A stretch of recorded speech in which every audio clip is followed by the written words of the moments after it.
YT job खबर को आपण मानक बहुत बहुत स्वागत। आशा करुच्ची आपण माने बहुत भलरे थिबे। आज आपण मानक पई नै आसीची गोटे बैंक जॉब अपडेट जोटा कि रही एसबीआई थ्रू रु। तो सेति पई वीडियोटी को शेष पर्यंत निहाती देखंतु, मो सहित जोड़ी हिकी रुहंतु। आम चैनल रे आपण मानक पई सब प्रकार जॉब अपडेट देखिबा को मिलिबो, सेति पई मो सहित जोड़ी हिकी रुहंतु। चैनल को सब्सक्राइब करके रखंतु। तो सांग साथी को सहित शेयर मध्य कर दियंतु, वीडियो को गोटे लाइक कर दियंतु। तेबे देखंतु state bank of India through आसी रिक्रुटमेंट टी जॉब टाइप अच्छी permanent job, central government job रही, फेरियस पोस्ट रही, बहुत सारा पोस्ट बाहरी, ऑनलाइन अप्लाई रही, ऑल इंडिया कैंडिडेट अप्लाई करें। ओडिशा भितर पोस्टिंग रही, बोथ मेल फीमेल अप्लाई करें। तो लास्ट डेट देखो नोटिफाई सून लिखाई। तो लास्ट डेट तो किसी मेंशन ना जिते आपण मानक आसी मेंशन, तो आपण माने करिनेबे। अप्लाई डेट किंतु स्टार्ट हो सारी। SBI recruitment 2025 eligibility criteria educational qualification रही। देखो आज पर state bank official notification candidate must have past graduate in any discipline. तो ए जॉब रे अप्लाई करने आपण मानक ग्रेजुएशन कंप्लीट करिथिबा को पड़िबो। सेति जदि करिसंती ताहाले जॉब रे आपण माने अप्लाई करने एलिजिबल हो पारिबे। एज लिमिट देखंतु मिनिमम अच्छी 21 वर्ष, मैक्सिमम 45 वर्ष। आ रिलैक्सेशन अच्छी गवर्नमेंट रूल हिसाब रे। सैलरी देखो 20,000 रु स्टार्टिंग अच्छी 75,000 पर्यंत रही, प्लस अदर अनाउंस रही। तो बहुत भल सैलरी रही। सिलेक्शन प्रोसेस देखो candidate select by the process of shortlisting रही, इंटरव्यू रही। तो candidate will be shortlisting based on their qualification and experience. तो जो माने बछा बछा कैंडिडेट थिबे तांकर गोटे लिस्ट करा जाइथिबो, तो तांको नेकी इंटरव्यू रखा जिवो। तो shortlisted candidate will be called for an interview which will carry 100 mark.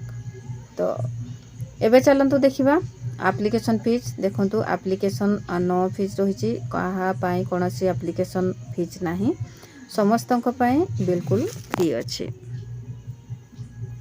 तेबे डॉक्यूमेंट चलंतु देखिबा क्वालिफिकेशन सर्टिफिकेट जहाँ भी आपण मानकर क्वालिफिकेशन अच्छी बा जहाँ मागी।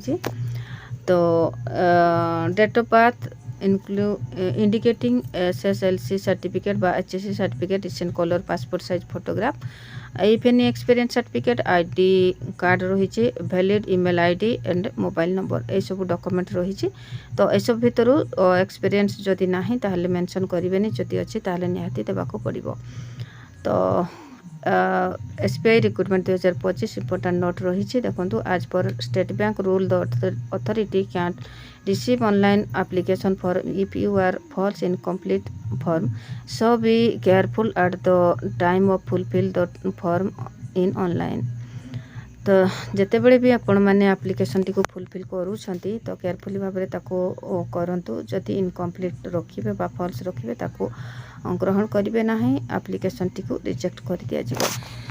एबे देखिबा केमिति अप्लाई करिबा।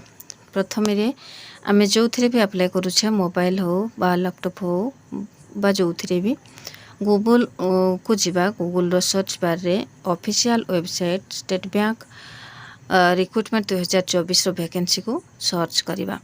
वेबसाइट आमे कोठी पाइबा, वीडियो को शेष पर्यंत निहाती देखंतु। वीडियो रे ही अछि वेबसाइट, केयरफुली ताको बहुत भल भाबरे पढ़िबा बुझिबा, तापरे सैटिस्फाई लागिले जाइकी पकेबा। मु सबु बेले कहे कि जो जॉब रे आपण माने अप्लाई करूछंती ताको बहुत भल भाबरे पढ़ंतु बुझंतु। निजको जदि सैटिस्फाई लागुची बा निजको फील हैला कि नै मो जॉब रे पकेबी, ताहले आपण अप्लाई करंतु।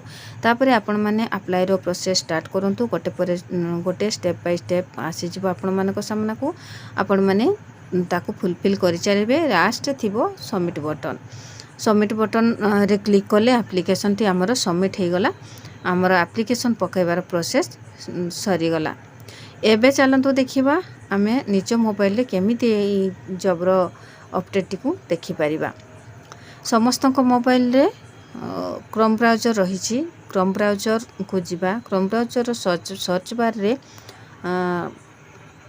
हमरो पेस्ट करिबा वेबसाइट जोटा कि रही www Odisha government job .in आमर SBI रो भी वेबसाइट रही तो ताकू मध्य आपण माने क्लिक करके देखि परिबे। तापरे ए सब इंटरफेस आसीबो। मो जहाँ जहाँ भी आपण मानकू कहिछि सब जिंस एथिरे अछि पुणी आपण माने नीचे देखिकी पढ़िकी बुझि परिबे।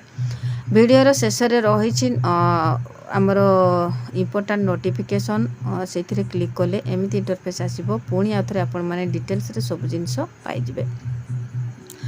आशा करी वीडियोटी आपण मानकू निहाती इनफॉरमेशन जगैथिबो इनफॉर्मेटिव हेइथिबो। जदि आपण मानकू किछि भी शिक्षा मिली ताहले वीडियो को निहाती गोटे लाइक कर दियंतु सांग साथी सहित शेयर कर दियंतु आउ एमिति सुंदर सुंदर वीडियो देखिबा पई मो सहित जोड़ी रही था। वीडियो को शेष पर्यंत देखिथिबारु बहुत बहुत धन्यवाद।